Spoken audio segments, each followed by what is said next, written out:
ሰላም ጤና ይስጥልኝ ውድ የጅራ ሚዲያ ኔትወርክ አድማጭና ተመልካቾች ይህ በሳምንት አንዴ የሚቀርብላችሁ ልዩ ዝግጅት ነው። በዛሬ ልዩ ዝግጅታችን ደግሞ በአቶ ግርማ የሽጠላ ሞት እና እንዲሁም ተያያዥ ጉዳዮችን እናነሳለን። እስከ መጨረሻው ፕሮግራማችን አብረን እንቆያለን። ፕሮግራሙን በመምራት ደግሞ እኔ ሊዲያ ከዲርና እንዲሁም ኤቢሳ አብሮኝ ነው ያለው። እስከ መጨረሻው ድረስ በጥሞና እንድትከታተሉን ከወዲሁ ጋብዛለሁኝ።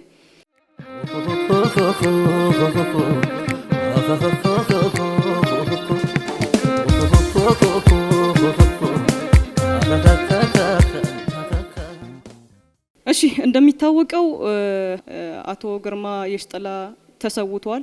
እውነት ለመናገር በአማራ ክልል የተደረገው አስጠያፊ የተሻለ ሀሳብ በሌላቸው በታጠቁ ሰዎች ነው የተገደሉት። ከግድያው ጋር ተያይዞ ያሉት ነገሮች ከዛ በፊትም ሲነገሩ በተለያዩ ሚዲያዎች በጣም አስጠያፊ የሆኑ ነገሮች ሲነገሩ ነበር። ከዛ በኋላ ሞታቸውን እንደሰማን ደግሞ ወዲያውኑ መግለጫ ያወጡ አንዳንድ ሚዲያዎች ነበሩ። እንደዚሁም ደግሞ ማህበራዊ ሚዲያ ላይ ሲካሄድ የነበሩ ነገሮች በጣም ሀሳብን በሀሳብ ማሸነፍ የማይችሉ እንዲሁም ደግሞ ከህገ ወጥነት የዘለለ በጣም አስጠያፊ የነበሩ ነገሮች ናቸው። ከዚህ ጋር ተያይዞ አቶ ግርማ እንደሚታወቀው ከዚህ በፊት ለህዝባቸው ሲታገሉ ይሄንን ስርዓት በመገንባት ደግሞ ወደፊት ነገሮችን ችግሮችን ሲነሱ የነበሩትን ችግሮችን ለመፍታት ሲጥሩ የነበሩ እንደነበሩ ይታወቃል። አሁን ግን ሀሳብን በሀሳብ ማሸነፍ የማይችሉ ሀሳብን በተሻለ መንገድ ማቅረብን የማይችሉ የታጠቁ እንዲሁም ደግሞ የጽንፈኝነት ጥግ የደረሱ ሰዎች ብዙ ጊዜ መግደልን ነው ወደ መግደል ነው የሚሄዱት። መግደል ደግሞ መሸነፍ ነው እንጂ ማሸነፍ አይደለም። ስለዚህ ከዚህ ጋር ተያይዞ ያለውን ነገር እስቲ ኤቢሳ ደግሞ የሆነ ነገር ይበለንና አንደኛ ከሚዲያ ጋር ተያይዞ ያለውን ጉዳይ ከዛ በፊትም አንዳንድ ነገሮች ሲነሱ የጥላቻ አንዳንድ መነሳት ያሌለባቸው በጣም አስጠያፊ ነገሮች ነበሩ ሲነሱ የነበረው። ከዚህ ጋር ተያይዞ እስቲ ኤቢሳ የሆነ ነገር ይበለን። እሺ እንግዲህ ሊዲያ አንቺ እንዳነሳሽው በዛኛው ሳምንት የሆነው ነገር በተለይ ከአቶ ግርማ ግድያ ጋር የሚያያዙ ነገሮች አሁን እያየን ያለነው በጣም አሳዛኝ ነገር ነው። የሰው ህይወት የፖለቲካ መነገጃ በተለይም ደግሞ አመራር ተኮር ጥቃት እያየን ነው። ከዚህም ደግሞ እንደ ምሳሌ የሚጠቀሰው የአቶ ግርማ ግድያ ነው። አቶ ግርማ እንግዲህ በመልካም ስራቸው በመንግስትም እንዲሁም ደግሞ በሌሎች መልካም አሳቢዎች ዘንድ ተቀባይነት ያላቸውና ለሀገራቸው ብሎም ለህዝባቸው በመስራት የሚታወቁ ናቸው። እንግዲህ ይሄ ነገር መሆኑ በጣም አሳዛኝ ነገር ነው። ሰውን ወይ ደግሞ አንድን አመራር በመግደል የፖለቲካ ለውጥ ለማምጣት ማሰብ በራሱ እንደኔ ድክመት ነው የሚመስለኝ ሊዲያ። ማለትም በዚህ ዘመን ሰው እኛ ይሄ ጄኔሬሽን የትላንቱን ለማስተካከል ትላንት የተፈጠረውን ስህተት አስተካክለን ዛሬን አብረን እንኑር የወደፊታችንን እናሳምር ተብሎ በሚወራበት ሰዓት ያንን ሳናስተካክል ሌላ ጣጣ ማምጣት በራሱ ለሀገራችንም ለሁላችንም ለህዝባችንም ሌላ ችግር ነው። እንግዲህ ይሄንን እኔ የማየው ቅድም አንቺም እንዳነሳሽው ሰዎችን በመግደል ግለሰቦችን ወይ ባለስልጣንን በመግደል ምንም የምንቀይረው ነገር እንደሌለ ነው እኔ የሚሰማኝ። ከዛ ይልቅ ምንድነው መሆን የነበረበት በሰላማዊ መንገድ መንግስት እንደሚታወቀው ሁሉንም እንዲያላ ነው። ሌሎቻችን ደግሞ እንዲህ የምንል ከሆነ ምን ላይ ቆመን ነው ነገሩ? እንደዚህ እየሄደ ከሆነ ጽንፈኝነት እስከምን ድረስ ነው ሊያስኬደን የሚችለው? በተለይም አመራር ተኮር ግድያ እንግዲህ እኔ መፍትሄ ይሆናል ብዬ አላስብም። አሳዛኝ ነገር ነው ባለፈው የተፈጠረው። ዞሮ የዚች ሀገር ተስፋ ምንድን ነው እንድትይ ያደርግሻል። እንደዚህ አይነት ነገሮች ሀፕን ሲያደርጉ ተስፋ አስቆራጭ ነገሮች ናቸው። ደግሞ ወጣቶች ናቸው ለዚህ ነገር የተሰማሩት በሳምበዲ የሚመሩ አሁን እንደነ አቶ ግርማ የነበሩ ሰዎች ለሀገራቸው እንግዲህ ለመስራት ነው መንግስትም የመረጣቸው። እሳቸውም ደግሞ የመንግስትን ውክልና ተቀብሎ ሲሰሩ የነበረው ግን ይህንን መንግስት ስለጠሉ ብቻ ወይ ደግሞ አመራርን በመግደል የሚመጣ ቀልበሳ አለ ብዬ አላስብም። ይሄ ራሱ ሽንፈትን ነው የሚያሳየው። ምንድነው መሆን ያለበት ወደሚለው ወደ በኋላ የምናወራ ይሆናል። ወደ አንቺ ልመልስ። እውነት ለመናገር አንተ እንዳነሳኸው በጣም አስጠያፊ የሆነ ነገር ነው ሲደረግ የነበረው። ከዚህ በፊት ስለ ጽንፈኝነት ብዙ ስናወራ ነበር። ከፋኖ ጋር ተያይዞ የነበረውን ነገር ብዙ ጊዜ መላልሰን ስናነሳ ነበር ማለት ነው። ምክንያቱም መንግስትም አደብ ሊገዛበት የሚችሉ ነገሮች እንዳሉ እንዲሁም ደግሞ ህዝቡም ለህዝብ አይደለም ጽንፈኝነት ህዝብ ውስጥ የለም። ባይዞ ጽንፈኞች የራሳቸው አላማ አላቸው። የራሳቸው የሚያራምዱት የራሳቸው ግብና ህልም አላቸው። ያ ደግሞ መቼም አይሳካም። ምክንያቱም ኢትዮጵያን የሚያፈርሳት እንጂ ኢትዮጵያን የሚጠግናት ወደፊት ለያዝነው የትራንስፎርሜሽን መድረስ ያለባት ቦታ አለ። ኢትዮጵያ ዛሬ ያለመችበት ነገር አለ። ነገር ግን ወደ ሰላም የሚወስደን አይደለም። ትላንት የነበረውን ሽኩቻ፣ ትላንት የነበረውን ጥላቻ ትተን ወደፊት ለመጓዝ የግድ ፍቅር ያስፈልጋል። ያለፈውን መሻር አለብን። ካለፈው መማር አለብን። ሰላምን ደግሞ ለማስቀጠል የሁላችንም ግዴታ ነው የሚሆነው ማለት ነው። ነገር ግን አንተ እንዳነሳኸው በጣም የሚያሳዝነው ከመገደላቸው በፊት ተያይዞ ስለሳቸው ሲወራ የነበሩ ነገሮች አሉ። እውነት ለመናገር ኢቭን እስከ እናታቸው እንደዚህ ናቸው፣ አባታቸው ከዚህ ብሔር ነው የተወለዱት። ይሄ ደግሞ አያቀራርበንም ጭራሽ ያልሆነ ያልታሰበውን እንዲሁም ደግሞ ውስጣችንን ጥላቻ የሚያጎለብት ነገር ነው የሚሆነው ማለት ነው። የሚገርመው ነገር ከዛ በፊት እንደዛው ሲያነሱ የነበሩ የሚዲያ እንትኖች ነበሩ። ከዛ ወዲህም ከግድያቸው በኋላም ሲወራው የነበሩት ነገር ባይዜ እኔ የነበረን እሴት የት ሄደ፣ ይሄ ትውልድ ወዴት ነው እየሄደን ያለ ነው የሚል ነገር ነው የሚሰማኝ እውነት ለመናገር። ምክንያቱም የምታየው ብዙ ጊዜ ወጣቶች ጋር ነው እንደዚህ ትንሽ ወጣ ያሉ ነገሮችን የምሰማው። ነገር ግን ወዴት ነው እየሄደን ያለው? ወዴት ነው ትውልድ ወዴት ነው እየሄደ ያለው? ትላንት የነበረን እሴት ለምንድን ነው ዛሬ ላይ አጠናክረን ወደፊት መሄድ ያቃተን?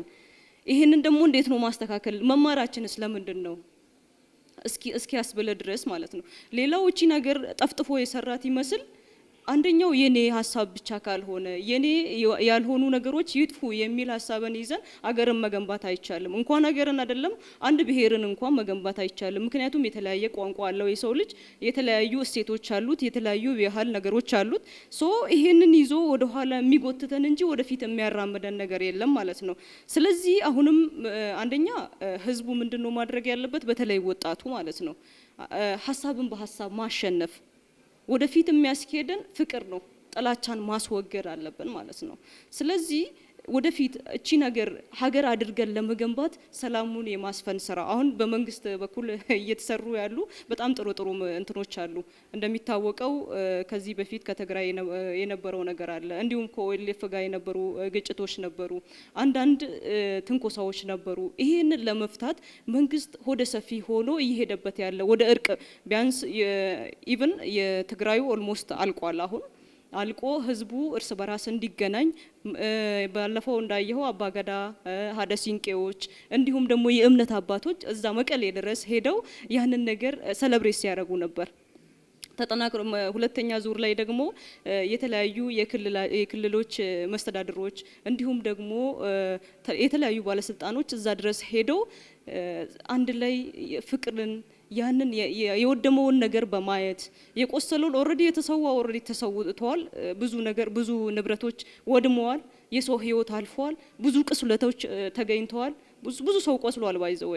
ስለዚህ ያንን ነገር በቃ ላለፈው ነገር ይቅርታ ተባብለን አሁን ላለው ነገር አንደኛ ያሉትን በማጽናናት ሁለተኛ ደግሞ የቆሰሉትን እንዲሁም ደግሞ የወደሙ ንብረቶችን እንዴት አድርገን እንተካለን በሚለው ነገር የአዲስ አበባ አጋጣሚ ሆኖ የአዲስ አበባ መስተዳደርም የሰጠውን ነገር ሰምተናል ማለት ነው። ስለዚህ ይሄ መልሶ የመገንባት ነገር ላይ ተተኩሮ መሄድ አለበት ብዬ ነው ማስበው። ወደፊት ለመጓዝ ጥላቻን አስወግደን ፍቅርን ማምጣት አለብን። ሰላምን ለማስፋት ደግሞ የሁላችንም ኮንትሪቢዩሽን ነው የሚያስፈልገው፣ የሁላችንም ስራ ነው የሚያስፈልገው የሚለውን ነገር ነው ለማንሳት ነው። እስቲ አንተ ጋር ደግሞ በተለይ ከሚዲያ ጋር ተያይዞ ያለውን ነገር ይሄ የጥላቻ እንትኑ ወደ ማስፋት ከፍቅር ኢቭን ከውጪም ከውስጥም የሚሰሩ ስራዎች አሉ ከዚህ ጋር ተያይዞ ማለት ነው። አንተ ጋር እስቲ ያለውን ነገር ወደ አንተ ልበል። አመሰግናለሁ ሊዲያ በድጋሜ ምናልባት ወደ ኋላ እንዳልመልስሽ እንጂ ቅድም ከዚህ ባለስልጣን መገደል ጋር ተያይዞ ቅድሚያ ስራዎች ሲሰሩ እንደነበሩ አንዳንድ ነገሮች ቅድም አንቺ እንደገለጽሽው አንዳንድ ነገሮች ቅድመ ዝግጅት እንደነበሩ ከሳቸው መገደል በኋላ ከውጪም ሊሆን ይችላል ከውስጥ የተለያዩ የዛ ኃይል ተባባሪዎች ከሚያወሩት ከሚናገሩት ከሚያስተላልፉት አንፃር እንደምንረዳው ቀድሞውኑ ምን ነበር ማለት ነው? ቅድመ ዝግጅት ነበር ማለት ነው። ምን ለማድረግ ያንን ባለስልጣን በመግደል የፖለቲካ ሂደቱን ሺፍት ለማድረግ ማለት ነው። አንደኛ እሱ ነው። ሁለተኛ ግን ቅድም እኚህን ሰውዬ ወደ ብሔር ወደ ማምጣት እኔ ሁሌ ግን የማይገባኝ ነገር ማለት ነው አንደኛ እቺን ሀገር አንድ እናድርጋት ስሉ እነዛ ኃይሎች ራሱ ማለት ነው ወይ ደግሞ ኢትዮጵያኒስቶች ወይ ደግሞ እኛ ነን ኢትዮጵያኖች የሚሉት ቀደምት ኢትዮጵያውያን ነን ዛሬም እኛ ነን የሚሉት ሰዎች እንደዛ የሚሉ ከሆነ ለምንድነው እንትናን ወደ እንትና ብሔር አምጥቶ አዎ ስርዓት ያልፋል ስርዓት ይመጣል ሌላም ስርዓት እንደገና ይመጣል ታሪክ ግን እንደ ታሪክ ሰሪው ዘመንን ተሻግሮ ስርዓት ሟች ነው ታሪክ ግን ያ ስርዓት የሰራው ታሪክ ግን ሕያው ሆኖ ይቀጥላል የትላንትናውን ታሪክ መልካሙን ወስደን ሌላውን ደግሞ ከምንወቃቀስበት ትተን እንለፍና ነገን መልካም እናድርግ ዛሬን እንስራ ነገን መልካም እናድርግ እሺ ትላንት ተበላሽቷል እንበል ትላንትን ብቻ ከመውቀስ አሁን አንደኛ የትላንትናው ታሪክ ስነሳ ለምንድነው አንዱ ብቻ ወይ የእንትና ብሔር ነኝ የሚል ብቻ ለምንድነው ከዛ ታሪክ ጋር የሚላተመው ስለእንትና ስነሳ እንትና የኔ ታሪክ ነው ወርድ ፎር ወርድ ልንገርሽ ምኒልክ የሁላችንም ታሪክ ነው አይደለ ዛሬ ምኒልክ የሉም በህይወት ኢትዮጵያ ናቸው ኢትዮጵያን መርተዋል በመጥፎ ሳይድም ሊሆን ይችላል በመልካም ሳይድም መርተዋል አይደለ አሁን ግን ምኒልክ ሰርቶ አልፈዋል በዘመናቸው ግን ምኒልክን ወክሎ የመጡ ሰዎች ምኒልክ ዛሬ በህይወት አለ ምኒልክ እኛ ነን ምኒልክ ባይኖር ራሱ እኛም የምኒልክን አሰራር ተሸክመናል ስለዚህ እንደ ምኒልክ ነው መጓዝ ምኒልክ ደግሞ ኢትዮጵያ አንድ ናት የሚል እሳቤ ካለው የኢትዮጵያ ስለ ኢትዮጵያ አንድነት የምናወራ ከሆነ ባለስልጣንን ወደ አንዱ ብሔር ወስደን መግደል እንደገና ደግሞ አይ የኔ ብሔር ካልገዛ አልገዛም የሚያስኬድ አይመስለኝም ይሄ ደግሞ እንደገና ወደ ኋላ ነው የሚመልሰን እቺን ሀገር ዋጋ ያስከፍላታል እንደገና ደግሞ ትውልዱንም ዋጋ ያስከፍላል ሌላው ነገር ምንድነው እኔ የአማራ ህዝብ ነው ብዬ አማራን አላጠቃልልም ኢቭን ስለዚህ ስላወራሁት ነገር የአማራ ህዝብ ነው አልልም ግን አማራን ወክለናል የሚሉ ሰዎች ናቸው እንደዚህ የሚያደርጉት ለምሳሌ ባለፈው አሁን መንግስት በሁሉም ሳይድ ሚና እየተጫወተ ነው ለምሳሌ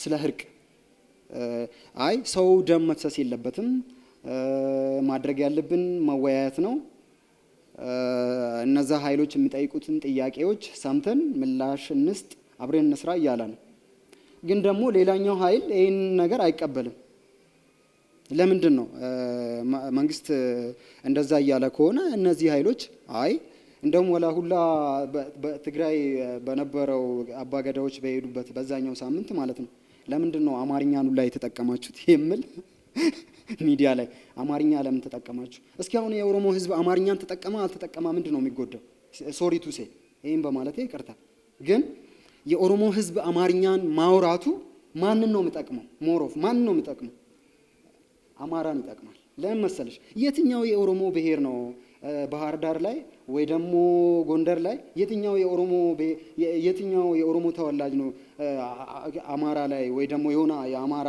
የሰሜኑ የሀገራችን ፓርቲ ላይ የትኛው ትልቅ ካምፓኒ ራን የሚያደርጋል የትኛው አማርኛ ማውራቱ ቢቀር ምን ነው የሚፈርስበት ግን አማራ በመሃል ሀገር ባይዞ እኔ አሁን አማራ እያልኩ ሳወራ አማራን ወክሎ ይሄንን እኩይ ተግባር ለሚሰሩት ነው በድጋሚ አወራለሁ ስለዚህ ለምን አማርኛ አወራችሁ አማርኛን ሰባበራችሁ እንዴ እነሱ እኮ ስንት አመት ስንት ዓመት 50 እና 30 40 ዓመት እዚህ ከኦሮሞ ህዝብ ጋር እኮ እየኖሩ ከዛ አዳይን ኢንድ ኦፍ ዘ ዴይ እኔ ኦሮምኛ አልችልም የሚሉ ሰዎች ናቸው እኮ። ታዲያ እኛ እነሱን ተቀብለን የነሱን አማርኛ ማውራታችን የኛ ነው ስላሉ ነው የነሱ እያልኩ ማውራው። ሊዲያ ቅርታ አድርግልኝ እሺ። የነሱም ይሁን እኛ ግን የኛ ነው፣ ይሄ ህዝብ የኛ ነው፣ አብረን እንኑር።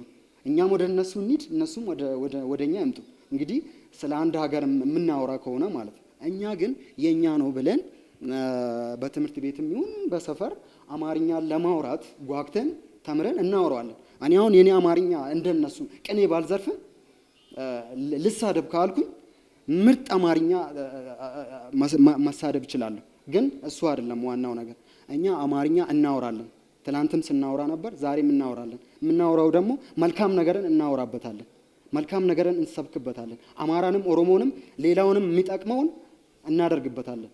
ግን ለምን አማርኛ አወራችሁ? ይሄ ደግሞ ምንድነው የሚያሳየው? ጸረ ኦሮሞ መሆን ነው።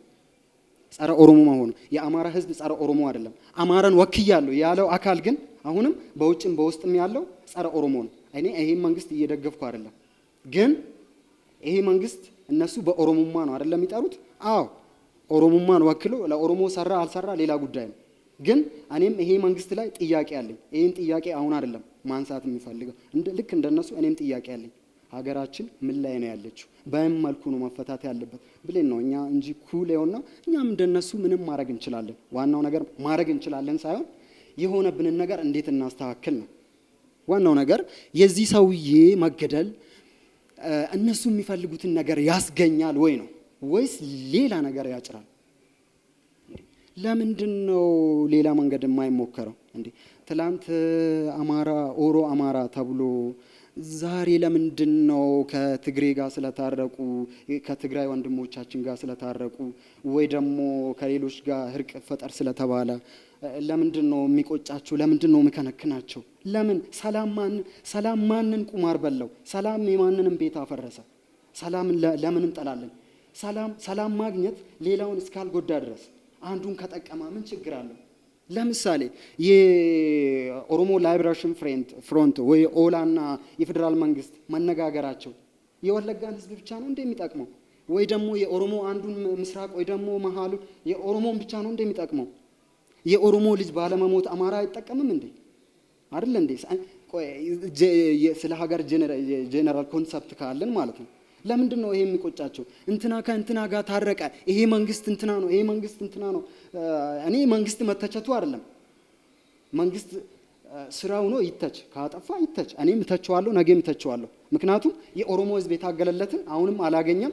እስከሚያገኝ ደግሞ ጥያቄ እንጠይቃለን፣ ነገም ዛሬም ቢሆን ማለት ነው። ግን የምንጠይቀው በሰላማዊ መንገድ ነው። ይሄ መንግስት ከኦሮሞ ስለወጣ አይደለም፣ ከአማራ መምጣ ከትግሬ ትላንት ከትግራይ አመራሮች ጋር ትምህርት ቤትም ሳለን ስንፋለም የነበረው ከትግራይ ህዝብ ጋር አይደለም፣ ከትግራይ አመራሮች ለምሳሌ ከህዋት ጋር ህዋትን ወንድሞቻችን ፌስ ቱ ፌስ በግንባር ለግንባር እነሱ በክላሽና በሌሎች ጠመንጃ ተማሪ ደግሞ በእስክሪብቶ በሀሳብ ሲሞት ነበር አይደለ? ዛሬም እነዛ በዛ መልኩ መጠየቅ ይችላሉ መንግስትን ማለት ነው። ለምን ዶክተር አብይ ላይ ጥያቄ ያነሳ አልልም። ለምን ዶክተር አብይ ተሰደበ አልልም። ዶክተር አብይ ከኦሮሞ ህዝብ ስለወጣ ብቻ ወይ ደግሞ የፌዴራል አወቃቀር በሚፈቅደው መንገድ መንግስት ከሆነ ክልል ስለተመረጠ ብቻ ከአማራ ስላልወጣ ብቻ አማራ የሆነ ነገር ጎሎብኛል ብሎ አማራን ወክሎ የሚያራግቡ ሰዎች በዚህ ሁኔታ ማራገባቸው የሚቀጥል ከሆነ መፍትሄ ይሆናል ብዬ አላስብም። እና አሁንም ከኦላ ጋር መነጋገራቸው እንደውም ደግሞ ከትግራይ እንትኖች ጋር ምን ተጠቀምን? እስኪ ሊዲያ አሁን ከዛኛው ጦርነት ከትግራይ ጦርነት እስኪ ኢትዮጵያ ምን አተረፈች? ቆይ ከዛ ሳንማር እስቲ ፋኖ ታገላ እንበል፣ ሌላም ነገር ከዚህም ኦሮሞ ታገላ እንበል። ሰው ሞቶበታል አይደለ? ፖለቲካው እኮ ዋናው ነገሩ ሰውን ገብሮ የሆነ ነገር ማምጣት አይደለም። በእርግጥ ለነጻነት ምንም ብትሆኚ ችግር የለውም። ቆይ ግን ከዛ በፊት ሰው ለምን ይሞታል? ወንድማማቾች ነን አይደለ? ታሪክ አለን። ታሪኩ የተበላሸም ሊሆን ይችላል፣ መልካሙም ሊሆን ይችላል። የትኛውም ሀገር አንድ አይነት ወጥ ታሪክ የለውም። የትኛውም ሀገር ከብልሹ ወደ መልካም ይመጣሉ፣ ከመልካምም ወደ ተበላሸ የሚሄዱ አሉ። እኛ ግን ከመጥፎ ወደ መጥፎ እንዳንሄድ አሁን የሚያሰጋኝ ምንድነው? ከመጥፎ ወደ መጥፎ እንዳንሄድ። መጥፎ ምልሽ ትላንት ቁርሾ አለ፣ ያ ቁርሾ ደግሞ ሌላ ነገር ወለደ። እንደገና ደግሞ ስለ ትግራይ ራሱ ምሳሌ ነው። በቃ ለምንድን ነው እንደገና የፌዴራል መንግስት የአማራ ጽንፈኞችን ለማረጋጋት ብሎ ለምን የአማራ ንጹሃን ለምን ይሞታሉ? የትግራይ ንጹሃን ሞተዋል አይደለ? ቲፒኤልኤፍ አቋም ስለያዘ ብቻ ብዙ ኢኮኖሚካሊ ዋሪቨር ዳሜጅ በቃ ተፈጥሯል። ብዙ ነገር ዳሜጅ ሆኗል። የሰው ህይወት አልፏል። ብዙ ነገር አልፏል። እዛ ብቻ አይደለም ሌሎችም ቦታ ላይ ሆኗል። ከዛ ምንም አላተረፍም። ቢያንስ ከዛ እንማርም። እኔ ልልሽ የሚለው ለጊዜ ይሄንን ነው። እስኪ አንቺ ደግሞ አኪበት። እሺ፣ በድጋሚ አመሰግናለሁ ኤቢሳ። እውነት ለመናገር ያው ብዙ ነገሮችን አንስተሃል። በተለይ ወደ አንድ ነገር እንዳንመጣ፣ ምክንያቱም አንደኛ እየነቀፈን ያለነው ይሄ ጥግ ወይ ደግሞ ህገ ወጥነትን ነው፣ እንዲሁም ደግሞ ጽንፈኝነትን ነው። እኛም ጽንፈኞች እንዳንሆን አንደኛ እንደሚታወቀው እውነት ለመናገር ኦሮሞ ወደ ሰፊ ነው አቃፊ ነው ሲባል ጅልነት አይደለም። ስለዚህ ትላንትን የሚናፍቁ የትላንትን ስርዓት በተለይም አንድ ቋንቋ፣ አንድ ብሔር፣ አንድ እምነት እንዲሁም ደግሞ አንድ የሆነ ነገርን ብቻ እዚች ሀገር ላይ ለማስኬድ ለማስቀጠል የሚጥሩ የራሳቸውን ፖለቲካ የሚያራምዱ ብዙ ሰዎች አሉ። እነሱን አይተን ከሆነ አስቸጋሪ ነው። ብሔርንም አይወክሉም፣ ሀገርንም አይወክሉም እውነት ለመናገር ምክንያቱም ስልጣን ፈላጊዎች ስለሆኑ ማለት ነው። ያ ደግሞ አይሳካላቸውም። ዛሬ በ16ኛው ክፍለ ዘመን የነበረውን ነገር ወደ 21ኛው ሴንቸሪ አምጥተ ማንንም ቶሎ ወደዚህ መመለስ አይቻልም፣ ማንም ቢሆን ማለት ነው። ምክንያቱም ከ80 በላይ የሆኑትን ብሔረሰቦች አሉ። የተለያየ እሴት አለ፣ የተለያየ ቋንቋ አለን፣ የተለያየ ብዙ የተለያየ ነገር ግን ደግሞ አንድ ላይ ስንሆን የሚያምር ነገር ነው ያለን። ይሄንን ነገር ለማስቀጠል የግድ ሰላምን ማውረድ አለብን። ሰላም ደግሞ ለሁላችንም ኢቭን ለአውሬም ለሰው ልጅ አይደለም ለአውሬም። ምክንያቱም ይሄንን ከየትኛውም ጊዜ በላይ በትግራይ ላይ የሆነውን ነገር ማየት እንችላለን። ብዙ ንብረቶች ናቸው የወደሙት፣ ብዙ የሰው ነፍስ ጠፍቷል። እንዲሁም ደግሞ በተለይ ሴቶችና ህጻናት ላይ የደረሱ አስከፊ የሆኑ ነገሮች ነበሩ። ኤኒዌይስ የተፈጠረው ነገር ተፈጥሯል። የተፈጠረውን ነገር ወደ ኋላ ትተን ዛሬ ላይ አንድነትን ለማምጣት ተፈቃቅረን ትናንት የነበረውን ነገር ረስተን ወደ አንድ መተን በፍቅር ሁላችንም ያለንን ነገር ደምረን ይሄ የተያዘውን ወይ ደግሞ የትራንስፎርሜሽን ኢትዮጵያ መድረስ ያለባትን እስከ አፍሪካ ድረስ እንዲሁም ደግሞ ለዓለም እንድትታይ ማድረግ የሁላችንም ነው የሚሆነው። ይሄንን ለማድረግ ደግሞ ሁላችንም የራሳችን አንደኛ በሚዲያ ዙሪያ የሚነሱትን የጥላቻ ንግግሮችን ህዝቡ በራሱ በቃ ማለት መቻል አለበት። ደም መፋሰሱ ይብቃን፣ እርስ በራሳችን መበላላቱ ይቅር።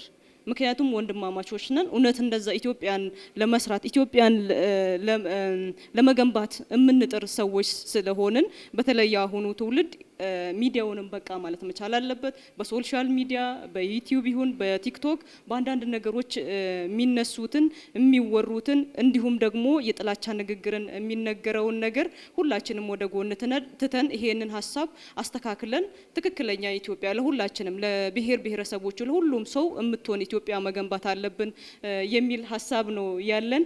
አጋጣሚ ሆኖ የነበረን ሰዓት እያለቀብን ስለሆነ መጨረሻ ላይ የምትለው ነገር ካለ ወደ አንተ መልሼ ፕሮግራሙን ብናጠቃል ኤቢሳ። የዚህ ሀሳብ ኮንክሉዥን ወይ ደግሞ ማጠቃለያ ይሆናል ብዬ ማስበውን ላንሳልሽ። ቅድም እንዳነሳ ነው በንግግሮቻችን መሀል ጥያቄ የትም ይኖራል፣ ዛሬም ነገም ጥያቄ ይኖራል። የፖለቲካ ፍላጎት ይኖራል፣ የኢኮኖሚ ፍላጎት ይኖራል። ልዩነት አለን። በልዩነታችን መሀል እንዴት አንድነታችንን እናስቀጥላለን የሚለው ነገር ላይ ነው ትንሽ ማውራት የምፈልገው። እንግዲህ እነዚህ ጥያቄዎች ይኖራሉ፣ ዛሬም ነገም ይኖራሉ፣ ወደፊትም ይቀጥላሉ። ግን በምን መልኩ ነው ጥያቄዎቻችንን ወይ ደግሞ ፍላጎቶቻችንን ወደምንፈልገው ነገር ወይ ደግሞ እንዲመለስልን የምናደርገው? እሱ ላይ ነው ዋናው ነገር። ሶሻል ሚዲያን በተመለከተ ሳይድ ባንስ ፍላጎት ይኖረናል፣ የምንገልጸው ሀሳብ ይኖራል።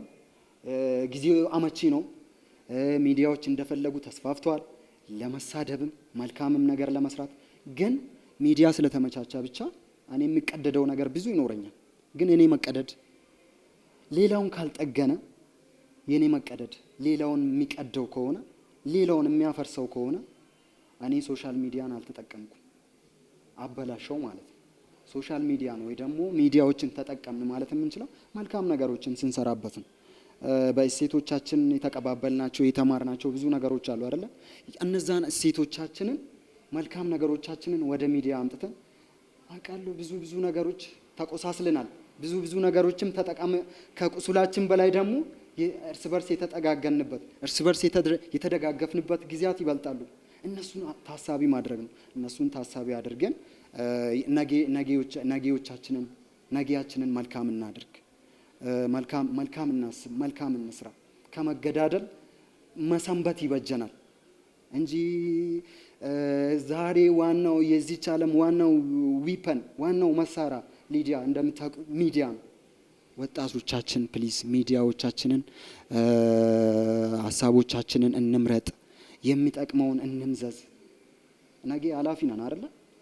መልካም ነገር ሰርተን ብናልፍ ብንዋደድ የምለውን ነው። እንግዲህ በዚሁ አጋጣሚ አቶ ግርማ የሽጠላ ነፍሳቸውን በገነት ያኑርልን፣ እንዲሁም ደግሞ ለቤተሰቦቻቸው መላው ለኢትዮጵያ ሕዝብ መጽናናቱን ይስጥልን እያልኩኝ በዛሬው ልዩ ዝግጅታችን ውድ የጅራ ሚዲያ ኔትወርክ አድማጭና ተመልካች በጣም አመሰግናለሁ እያልኩኝ ፕሮግራሙ በመምራት እኔ ሊዲያ ከዲር እንደዚሁም ደግሞ ኤቢሳ ጅራ ከካሜራ ባለሙያ ቦጋለ ሀብታሙ ጋር ነበርን። ከሌሎች ጅራ ሚዲያ ኔትወርክ ፕሮግራሞች ጋር አብራችሁን እንድትሆኑ ጋብዛለሁኝ። መልካሙን ሁሉ ተመኘው። ሰላምን ያብዛልን።